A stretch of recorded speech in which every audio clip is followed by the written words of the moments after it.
दान हे गुरुमाऊली आपल्या प्रत्येकाकडनं मागवून घेत असतात. कारण आपण कितीही दक्षिणा दिली, कितीही दान दिलं तर त्याच्या शेवटीवरती आपण 1 रुपया देत असतो. म्हणून ते 1 रुपयाचं महत्व आहे. मग गुरुमाऊलींनी आध्यात्मिक गणित असं सांगितलेलं आहे की 1 + 1 = 1.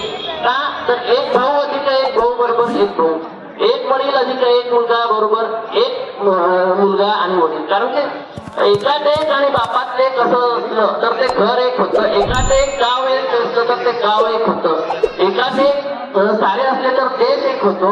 म्हणून गुरुमाऊलींनी या 1 रुपयाचं महत्व सांगितलेलं आहे. आणि आपल्या या स्वामी समजा तुम्ही सर्व इथे आलात त्यानिमित्त तुमचे आभार मानतो आणि आपल्या पंक्तींना आता सुरुवात होईल. श्री स्वामी समर्थ.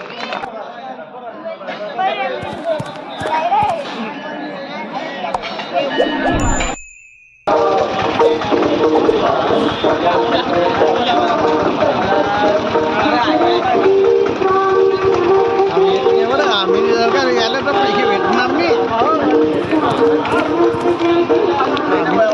पैसे भेटणार